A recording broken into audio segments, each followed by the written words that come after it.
Oui, bonjour. On va attendre quelques minutes, 2 minutes, deux ou trois minutes pour que tout le monde puisse se connecter sur le webinaire. Merci, à très bientôt.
Bonjour à tous et bienvenue sur notre webinaire.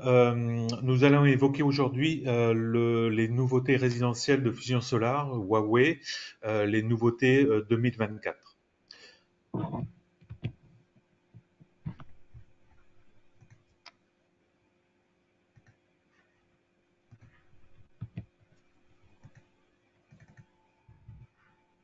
Mohamed.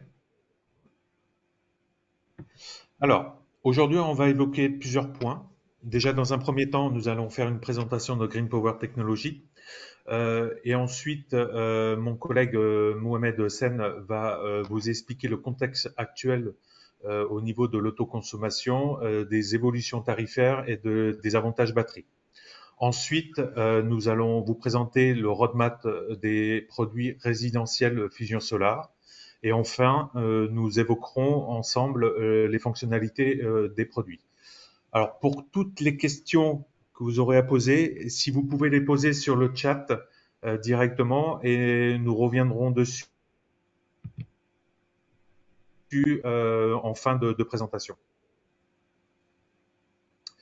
Alors, Green Power Technology est un fournisseur global de solutions PV. Nous proposons des solutions solaires intégrant le stockage d'énergie. Nous proposons aussi des chargeurs de véhicules électriques et tout ce qui est gestion et contrôle de l'énergie. Nous sommes bien sûr leaders en Europe et en Afrique.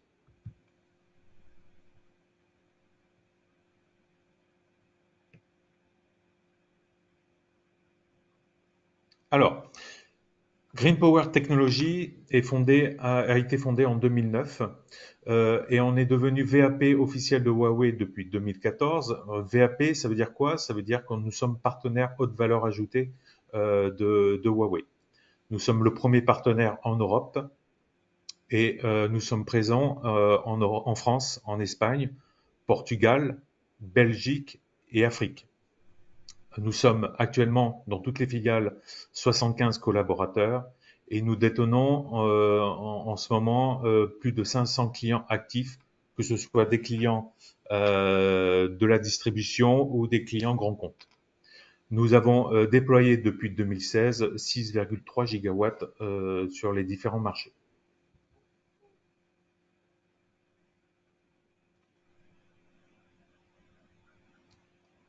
Alors, nous sommes un groupe en hypercroissance. On peut voir sur les graphiques qu'on vous présente qu'en 2016, nous avons déployé 45 mégawatts crête d'onduleurs. Et en 2022, on était à 3 gigawatts sur toutes nos filiales. Donc, c'est des chiffres par an. Au niveau de l'évolution du chiffre d'affaires, on était à 9 500 000 environ en 2018 et en 2022, on a terminé l'année à 230 millions d'euros de chiffre d'affaires.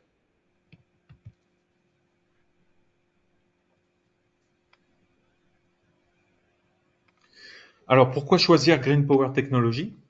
Parce que nous avons une expertise reconnue et certifiée par Huawei. Nous avons un consulting à forte valeur ajoutée au niveau du design, du dimensioning, du LC0, LCOE et du CAPEX OPEX. Le CAPEX OPEX sont faibles grâce à nos produits que nous distribuons. Nous avons une très bonne connaissance du marché, que ce soit en Europe, en Afrique, avec des clients directs et des clients avec nos partenaires distributeurs. On a une structure commerciale adaptée pour tout type de clients, que ce soit de l'artisan jusqu'au développeur de projet. On a au sein de Green Power Technology des Key Account Managers,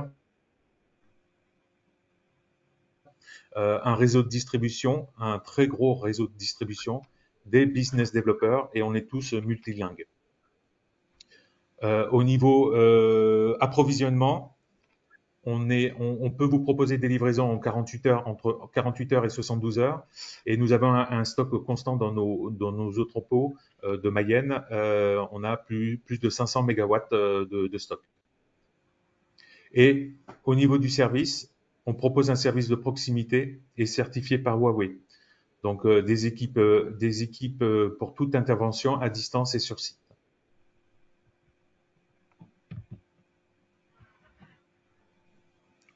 Je vais laisser la main à Mohamed Sen qui va vous expliquer le contexte actuel du photovoltaïque en France. Bonjour à toutes et à tous. Du coup, je me présente, Mohamed Sen, Solution Manager chez Green Power Technology, en relation directe avec notre réseau de distributeurs. Du coup, avant de vous présenter nos nouvelles solutions, j'aimerais qu'on voit ensemble le contexte énergétique sur le segment résidentiel dans le photovoltaïque. On peut s'apercevoir que actuellement l'autoconsommation devient la norme avec 812 mégawatts installés en 2023. Contrairement en 2014, on était à peu près un peu moins d'un mégawatt. L'injection totale, ça représentait 137 mégawatts en 2014 et actuellement on est à 29 mégawatts en 2023. Et vous pouvez le voir sur les graphes qui nous proviennent d'Enedis. Et on peut s'apercevoir qu'on a une inversion de tendance avec l'autoconsommation résidentielle qui représente plus de 96% des installations raccordées sur le réseau Enedis, avec ou sans injection du surplus. Euh, cette inversion de tendance pourrait s'expliquer par une évolution des coûts qui sont favorables pour l'autoconsommation, avec notamment la baisse continue du coût de production de la filière solaire, donc avec les baisses des modules PV, notamment grâce à une capacité de production qui devient de plus en plus importante, une technologie qui devient de plus en plus mature, et sachant que les modules PV, c'est la première poste de dépense d'une installation photovoltaïque, ça se répercute sur les prix et on a des retours sur investissement qui sont de plus en plus courts. D'autre part, on a aussi une hausse des prix de l'électricité qui a bondi de 53% entre 2006 jusqu'à nos jours, avec des multitudes de crises qu'on a connues, notamment en 2022 sur la crise énergétique On se rappelle de la difficulté de passer l'hiver l'année dernière, avec notamment la hausse des prix des hydrocarbures, surtout le gaz.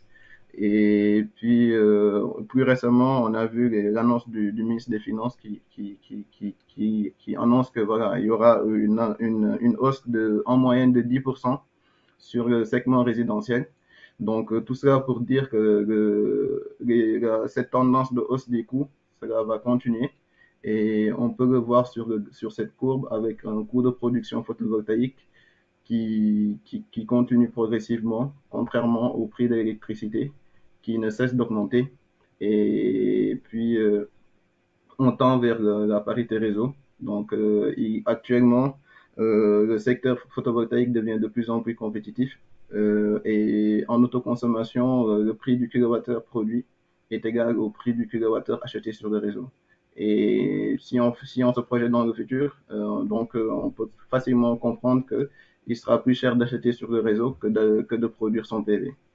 Donc, d'où l'idée de stocker son énergie, d'autant plus que le prix du stockage ne fait que baisser. On a atteint les 92,6 euros du kilowattheure en 2021.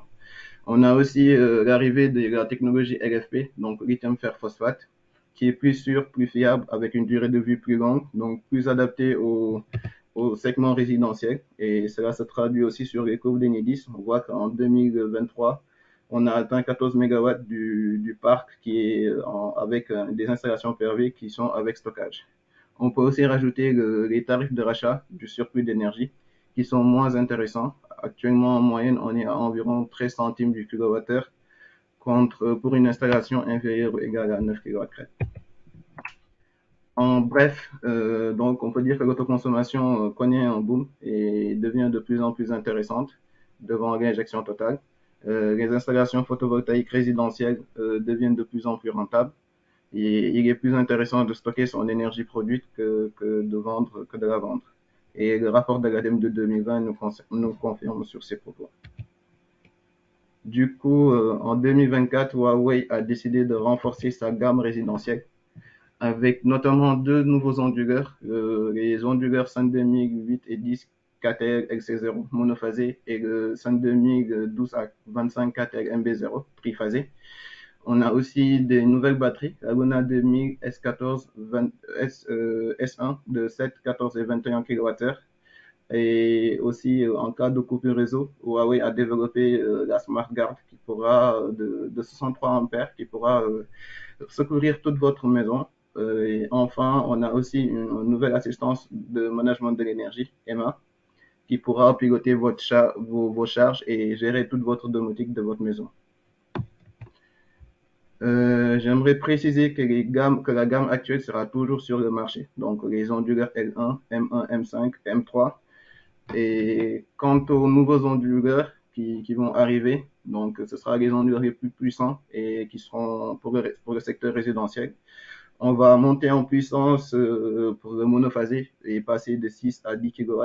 Et en triphasé, on va passer de 10 kW à 25 kW. Donc, ils vont toujours supporter les équipements de stockage, les optimiseurs qui sont présents actuellement sur le marché, et notamment les appareils intelligents. Du coup, en apparence, une vue de dessus de l'onduleur 8KTL LC0. Donc, en 1, on a les entrées DC avec connecteurs MC4 qui sont fournis. On peut voir qu'on a 3 entrées cette fois-ci parce qu'il y a 3 MPPT et une entrée par MPPT. Donc, les MPPT sont différents, ce qui nous offre plus de flexibilité dans le dimensionnement. En 2, on a les entrées batterie avec connecteurs qui sont toujours fournis avec. En 3, le port comme RS485, donc c'est qui pour assurer la communication avec les différents appareils tels que le compteur, la batterie, etc. En 4, on a le port USB, donc pour la connexion dongle et assurer la communication avec Fusion Solar. En 5, on a le port antenne, donc Wi-Fi, pour toujours avoir une connexion avec le monitoring, notre plateforme de monitoring Fusion Solar. En 6, le port AC, c'est toujours du plug and play, très facile à installer. En 7, on a les voyants LED, donc on a un système de 3 voyants clignotants. Le premier, c'est pour le DC, le deuxième, c'est pour le AC et le troisième, c'est pour la communication. Donc, il n'y aura pas d'écran XCD, pas de fusible, parce que ça a entraîné des défaillances et nos onduleurs ont un taux de défaillance d'environ 0,5%. Donc, c'est très fiable. Du coup, je reviens en 8, on a la mise à la terre et en 9, le support de montage. Enfin, en 10, on a l'intersectionneur DC qui est maintenant sur le côté pour avoir une facilité d'accès. Donc, le design a été revu et nos onduleurs sont robustes et avec une performance toujours optimale. Ensuite, les nouvelles batteries, la Luna 2000 S1, donc de 7, 14 et 21 kWh. Donc, ce sera toujours le même procédé. Un module de puissance avec des modules de stockage. Et on peut en monter jusqu'à 3 modules de stockage en série. Et pour les nouveaux, pour la gamme S1, on peut aller jusqu'à 84 kWh. Donc, on peut en mettre jusqu'à 4 en parallèle, contrairement à la S0 où on pouvait qu'en mettre 2. Et excusez-moi, la durée de vie des batteries est prolongée de 10 à 15 ans avec une importante puissance de charge-décharge, donc de 3,5 kW si on est à un module de stockage, 7 kW si on est à deux modules de stockage et 10,5 kW si on est à trois modules de stockage. Enfin, le nombre de cycles est à peu près de 12 000 cycles. Ensuite, on a Emma, donc notre assistance de management de l'énergie, Emma A02, qui va vous permettre d'unifier votre management du PV, donc de votre installation photovoltaïque, de votre unité de stockage, de vos chargeurs de véhicules électriques et des différentes applications connectées, telles que votre pompe à chaleur, s'ils ont la SG Ready, et des prises connectées, telles que les prises Shaggy. Du coup, Emma va vous permettre de faire des prévisions sur votre courbe de consommation et votre courbe de production avec des prévisions météo de votre historique de consommation. Il pourra déterminer le meilleur scénario de consommation la veille pour valoriser votre surplus d'énergie s'il y en aura et ainsi pouvoir augmenter le ratio d'autoconsommation d'environ 10%. Enfin, en cas de coupure réseau, nous avons la SmartGuard 63 ampères S0.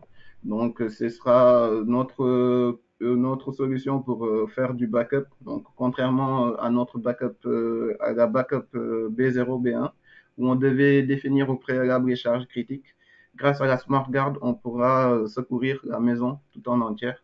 Et ce sera plus facile à installer. Il n'y aura aucune modification de circuit à apporter et les différentes fonctions en plus du backup. Donc, ce sera la gestion intelligente de l'énergie, la compatibilité WLAN, FE et le mesurage parce que SmartGuard va intégrer Emma en son intérieur. La nouveauté aussi, c'est le passage en mode backup qui sera plus court, d'environ 20 millisecondes, qui sera même inférieur à 20 millisecondes, contrairement à la backup B1, B0, où on était à 3 secondes à peu près. Et ce sera plus fiable parce qu'on pourra bypasser certaines charges. Et enfin, vu l'intelligence qui est dedans, on pourra même hiérarchiser le secours pour avoir un backup qui va durer qui va pouvoir durer dans le temps, en fonction de l'état de charge de vos batteries. Du coup, en termes de timeline, nos solutions seront toujours sur le marché, comme je l'ai dit, que ce soit les onduleurs, les optimiseurs, chargeurs et batteries, backup, dongle et tout cela, ils seront toujours sur le marché. Les nouveautés vont arriver à partir de Q2, donc pour MA, les onduleurs LC0, MB0 et la SmartGuard 63 A S0. Ils vont arriver Q2. Enfin, pour la nouvelle batterie Luna S1, ce sera pour Q3. Et je me permets de vous montrer nos nouveaux onduleurs 154 MG0. Par contre, ce sera pour le résidentiel. Ce sera des onduleurs de 165 kVA avec 7 MPPT et 21 entrées. On prévoit de faire un webinaire dédié pour ce produit prochainement. Du coup, en résumé, pour l'évolution de la gamme résidentielle, donc en termes d'MPPT, on aura plus de flexibilité, comme je l'ai dit, pour la gamme XC0 en monophasé, contrairement à la Egg 1 où on n'avait que deux MPPT, on en a 3 donc plus de flexibilité dans le dimensionnement.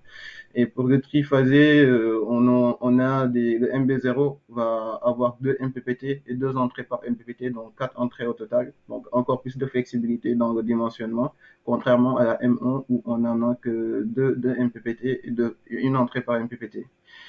En termes de courant d'entrée maximale aussi, les nouveaux onduleurs vont avoir des courants plus importants, 16 ampères pour le AC0 contre 12,5 ampères pour la L1. Et de même pour MB0, on sera à 20 ampères, donc pareil que la M5, contrairement à la M1, on était limité à 13,5 ampères. Pour la mise en service, donc tous nos onduleurs ont le Wi-Fi intégré, donc pour faire la mise en service depuis votre téléphone.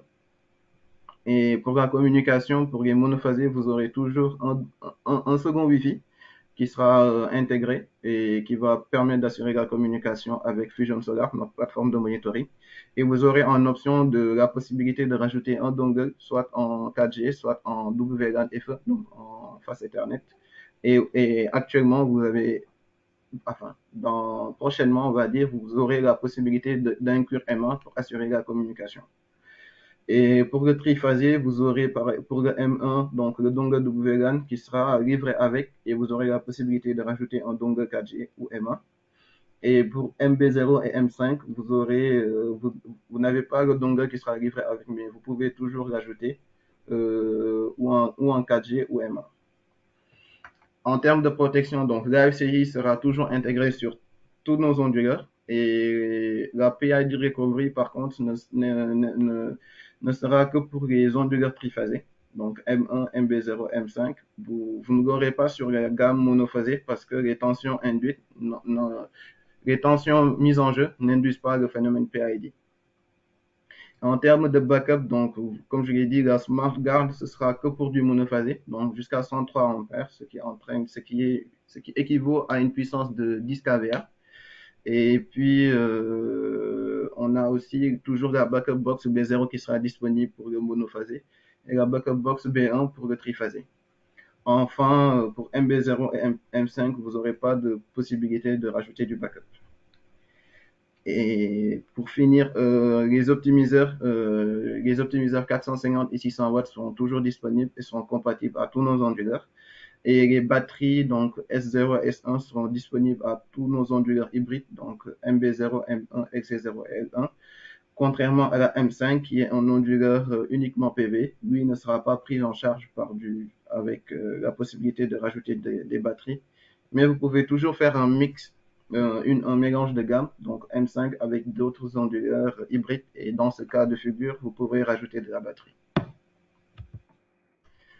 Donc, d'un point de vue scénario d'application, le premier scénario, donc, c'est l'onduleur qui sera votre installation photovoltaïque qui sera connectée au réseau, avec en son sein l'onduleur qui renferme toute l'intelligence du système. Nos onduleurs, donc, ce sera toujours les onduleurs L1, M1, et maintenant, vous pourrez rajouter les XC0 et les MB0. Au niveau des modules, vous aurez la possibilité ou non de rajouter des optimiseurs, c'est en fonction de vos besoins. Et avec les optimiseurs Huawei, vous avez aussi la possibilité de faire de l'optimisation totale ou partielle. Toujours, Huawei essaie d'être au plus proche de vos besoins. Et ensuite, en termes de communication, vous pouvez rajouter maintenant Emma. Vous n'êtes plus obligé de rajouter un compteur et un dongle. Emma pourra faire tout cela en une fois avec des fonctionnalités avancées en termes de temps de réponse. Emma aura un temps de réponse qui sera supérieur au dongle donc de 2 secondes à peu près contre 5 pour le dongle. Et puis, vous aurez toujours notre plateforme de monitoring, Fusion Solar, pour suivre votre production. Et comme j'ai oublié de rajouter, mais Emma aussi fait du comptage. Donc, vous n'avez pas le besoin de rajouter un compteur. Il peut mesurer jusqu'à 103 ampères, donc c'est des compteurs traversants. Et au-delà, vous pouvez rajouter des IT externes, donc des transformateurs, des TOR externes. Le deuxième scénario, donc, vous pouvez ajouter du stockage batterie et vous aurez la possibilité de rajouter la batterie S0 qui est disponible sur le marché et bientôt la S1. Et puis, ça, c'est le second scénario. Enfin, pour ceux qui habitent dans des zones où le réseau n'est pas stable ou qui sont confrontés à des intempéries, je pense en Bretagne, ce qui s'est passé avec des tempêtes et tout cela, donc avec des coupes réseau qui peuvent s'amener vu le climat qui change. Donc, avec la Smart Guard, vous pouvez secourir votre maison et avoir un secours qui tient dans le temps, vu que vous pouvez hiérarchiser les charges. Et vu que Emma est à l'intérieur, vous n'avez pas besoin de rajouter un compteur ou un dongle. Et Emma pourra gérer votre maison ou vos fonctionnalités connectées, telles que les pompes à chaleur qui ont le label SGReady, les appareils connectés, donc des prises connectées telles que les appareils Chery, et les autres appareils aussi. Et cela vous permettra de hiérarchiser les charges en cas de coupure réseau ou sinon de valoriser votre surplus et d'augmenter votre taux d'autoconsommation. Le quatrième scénario, c'est lorsque vous avez votre véhicule électrique et que vous rajoutez un EV chargeur. Avec Emma et votre EV chargeur, vous pouvez à l'avance prévoir enfin, le moment de recharge. Avec Emma, vous pouvez dire que voilà, à 14 heures, je vais prendre la route à midi. Vous pouvez dire à Emma à midi de charger votre voiture entre midi et 14. Donc, de valoriser votre surplus. Et puis, comme je l'ai dit, toujours dans l'optique d'avoir un taux d'autoconsommation le plus élevé possible tout en gardant la batterie, bien évidemment. Enfin, le dernier scénario, c'est de faire du off-grid, du 100% off-grid avec les batteries S0 et S1. La seule indication que j'aimerais vous donner par rapport au off-grid, c'est que vous n'avez pas la possibilité de rajouter des optimiseurs. Donc, ce sera sans optimiseur, mais sinon, vous pouvez rajouter des générateurs avec un ATS et tout. Les onduleurs seront aptes à piloter tout l'ensemble du système. J'aimerais finir par vous toucher un mot sur Smart Design, qui est notre outil de conception, qui est pratique et professionnel.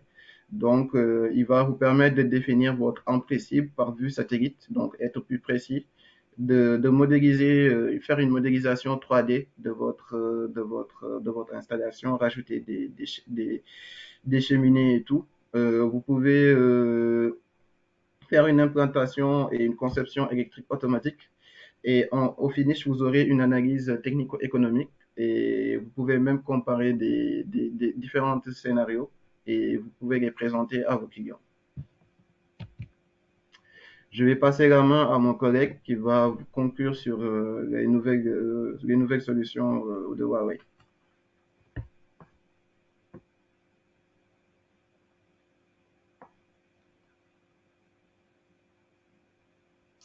Donc, merci Mohamed pour ces explications. Pour en finir, les Huawei propose des solutions tout en un. Donc, la devise de Huawei actuellement de Fusion Solar, c'est le 1 plus 4 plus X solution. 1, c'est l'onduleur qui reste le cœur du système. 4, c'est l'ensemble des accessoires avec les optimiseurs, les batteries, les différentes batteries, l'EV chargeur et les applications pour le pilotage. Euh, on a, comment dire, on a juste un seul fabricant pour l'ensemble de ces produits.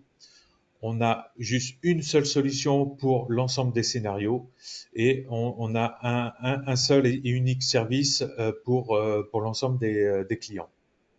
Voilà.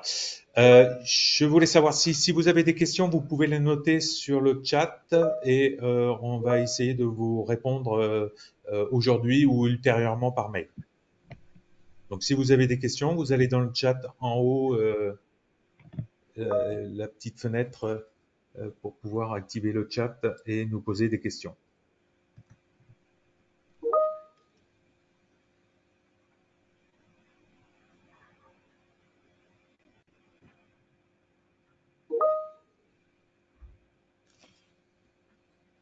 Alors,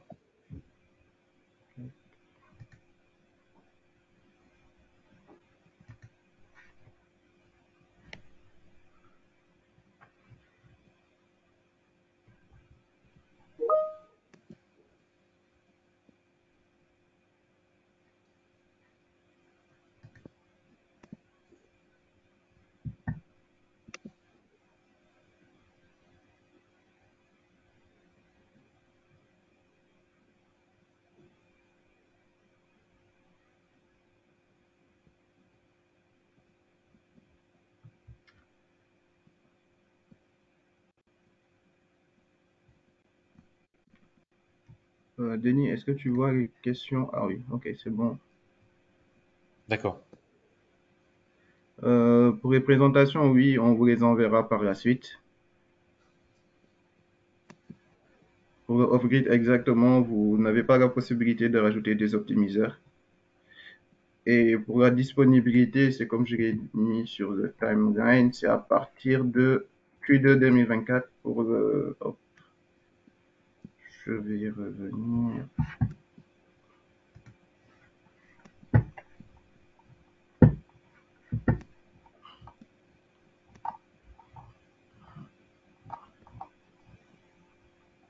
Ouais.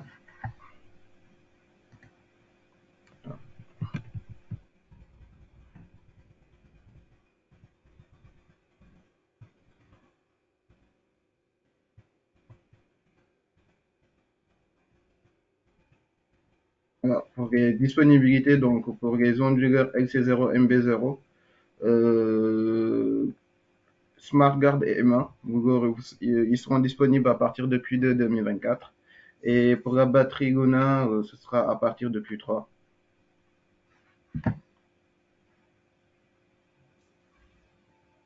Alors, moi, j'ai une question. Est-ce qu'il est possible, est-ce que le Smart Guard est possible de l'installer en site isolé? En site isolé, bah, il n'y a pas besoin de rajouter un SmartGuard vu que vous êtes déjà isolé. En fait, le SmartGuard, son but, c'est de vous couper au réseau définitivement et de dire à la batterie de créer son propre réseau pour que vous puissiez secourir vos charges. Donc, il n'y a pas besoin de rajouter il n'y a pas besoin de rajouter le SmartGuard en off-grid 100%. Il faut juste, pour le off-grid, il faut juste un onduleur monophasé. Et aussi, vous n'avez pas la possibilité de rajouter des optimiseurs. D'accord. Et Mohamed, est-ce que tu peux expliquer l'anti-PID, le L'anti fonctionnement? bon, le PID Recovery, du coup, c'est une fonctionnalité de nos onduleurs. En fait, il faut le comprendre comme, dans le jargon, on appelle ça la maladie des panneaux. En fait, pendant la fonctionnalité, enfin, durant la durée de vie de votre installation, il y aura comment dirais-je, non, c'est pas un court-circuit, c'est Une une différence impulsion de potentiel. envoyée. C'est ça, il y a une différence de potentiel qui se crée entre la plaque métallique de vos panneaux et la mise à la terre, ce qui entraîne que vos ions vont aller directement vers la mise à la terre, ce qui peut entraîner des pertes jusqu'à 70% de votre production. Donc, le phénomène de la PID recovery, donc c'est une solution que Huawei a développée. Cela consiste à ce que pendant la nuit, l'onduleur va envoyer une tension de 60 volts à peu près, et de 5 watts, donc ça ne consomme pas grand-chose. Et il va envoyer une tension entre la mise à la terre et les plaques, une tension inverse, ce qui va entraîner une migration inverse des ions. Donc les ions, au lieu de partir vers la Terre, ils vont revenir au niveau de la plaque et vous pouvez retrouver votre production normale, donc gagner jusqu'à 70% de production comparé à une solution sans PID. J'espère que ça a répondu à votre question.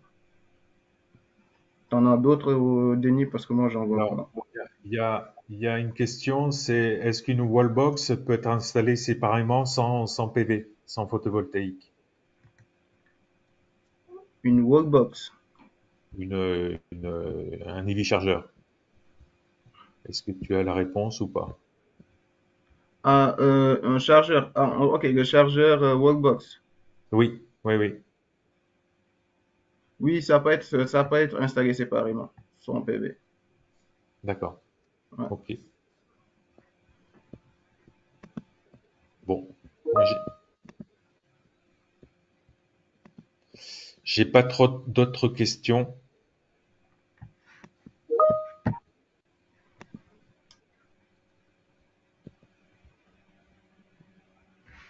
Alors, on me pose une question, est-ce qu'on peut avoir les fiches techniques des nouveaux onduleurs et des batteries EMA? Oui, bien sûr. On vous enverra les fiches techniques par mail. Vous me contactez, on va vous donner mon contact direct par mail, mon adresse email, et je vous répondrai à ce moment-là.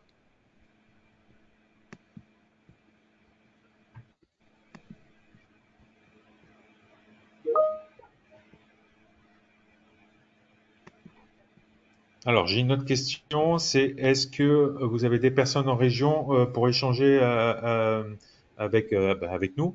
Oui, on a des personnes, bien sûr, sur le terrain. Ce sont les business développeurs. Et donc, on peut venir vous rencontrer chez vous dans votre entreprise pour discuter des solutions Huawei.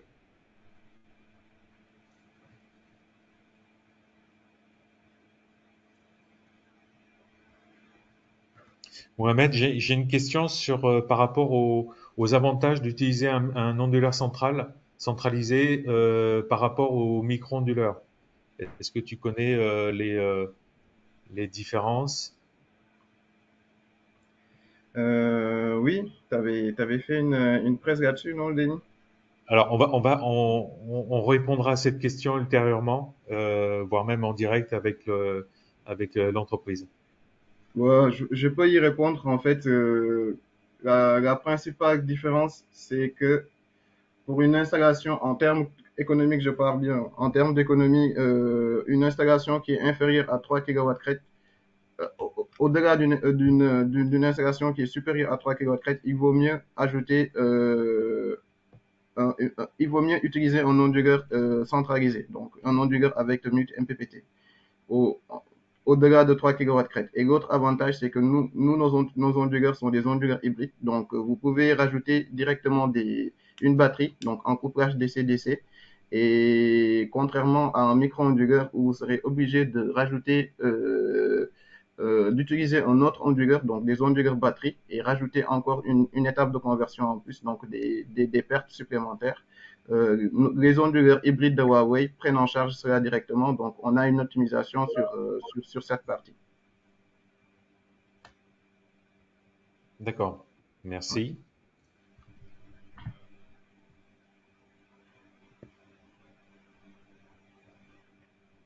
Est-ce qu'il y a d'autres questions?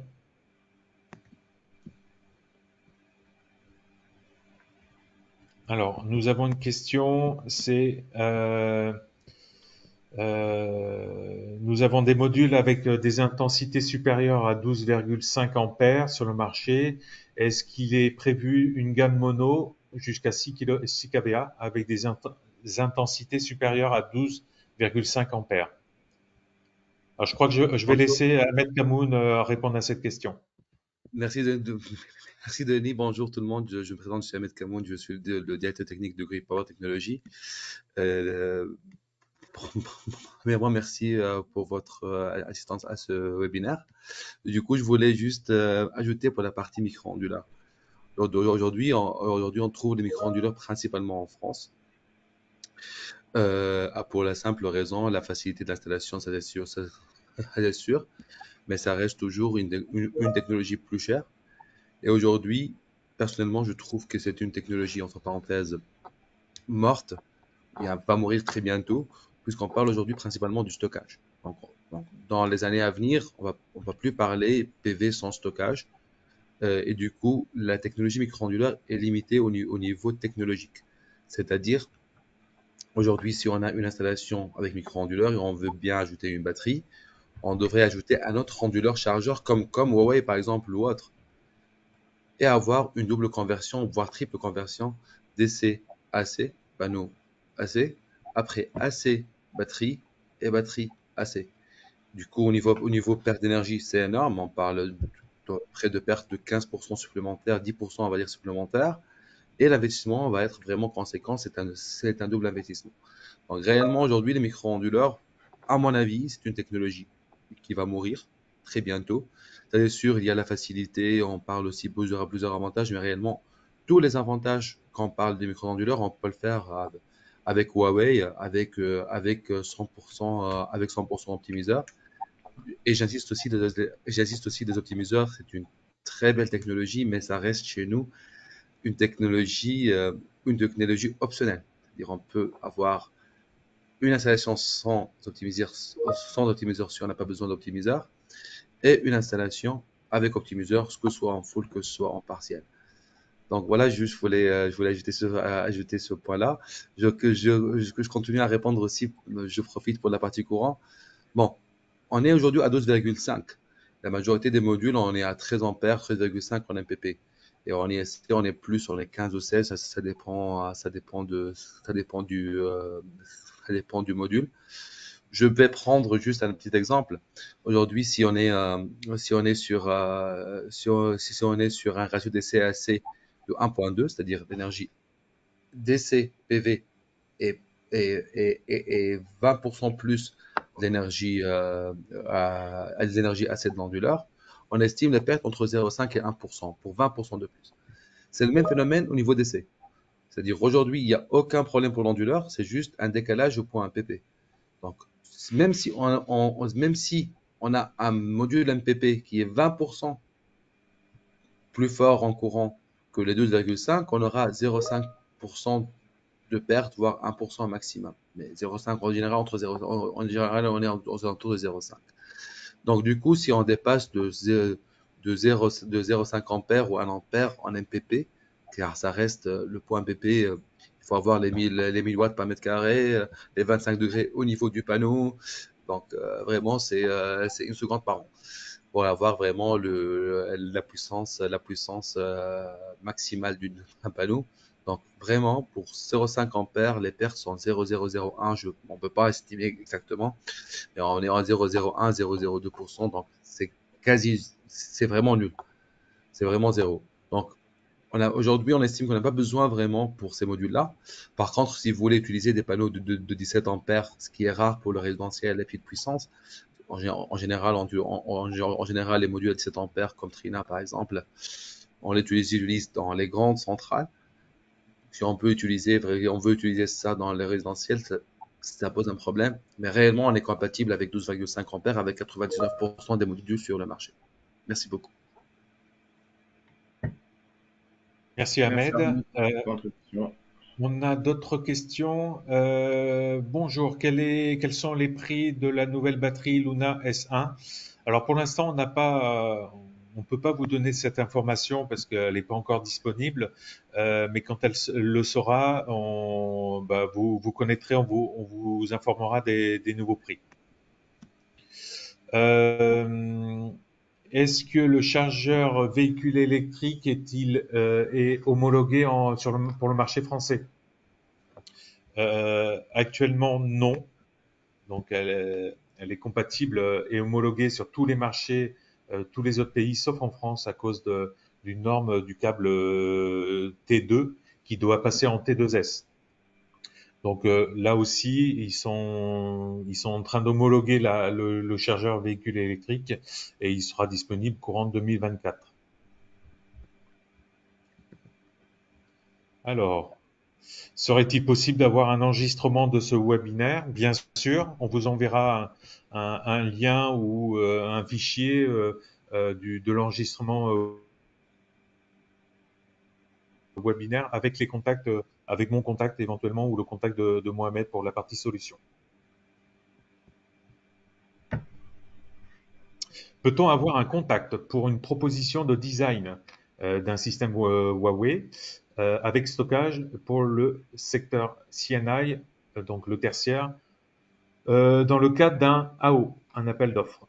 Oui, on pourra vous aider pour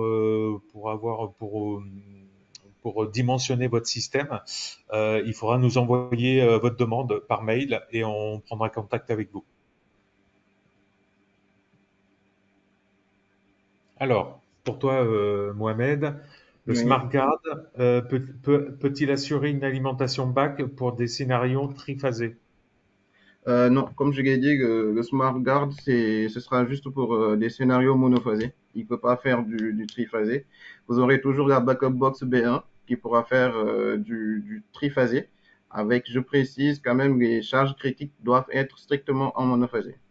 Même s'il est compatible avec un onduleur tri de type M1, il va secourir que des charges monophasées. D'accord. Tu as parlé pour les garanties tout à l'heure de la batterie, la nouvelle batterie, si je me trompe pas. J'ai une question sur cela. Tu as parlé de la durée de vie. Est-ce que c'est la garantie de 15 ans, une durée de vie de 15 ans? Est-ce que tu parles de la garantie? C'est un peu différent. En fait, les 12 000 cycles, si on compte les 12 000 cycles, c'est à peu près, si on compte qu'un cycle, c'est une charge-décharge et qu'on utilise une charge-décharge pendant un jour. Donc, les 12 000 cycles, ça va correspondre à peu près 15 ans. C'est de ça qu'il s'agit.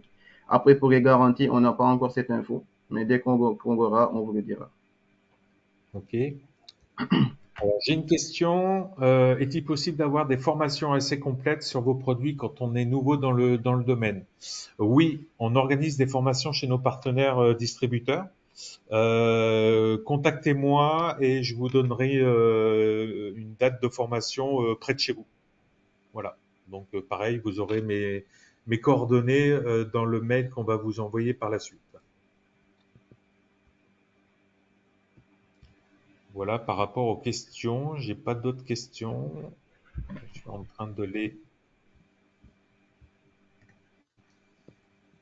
Alors, si j'ai une dernière question pour toi, Mohamed. Est-ce Oui. qu'il va y avoir un écrétage sur les MPPT par rapport au. Est-ce qu'il y a un écrétage sur les MPPT? Bah, faut comprendre que les MPPT, c'est des convertisseurs DC-DC. Donc, le rôle principal, en cas d'ombrage, pour ne pas affecter toute votre chaîne, il va baisser la tension et augmenter le courant pour remettre le courant du panneau ombragé sur le courant de la chaîne pour qu'il n'y ait pas de perte, afin qu'il minimise les pertes. C'est ça sa principale fonction, même s'il y en a d'autres. On pourra en parler pendant le workshop.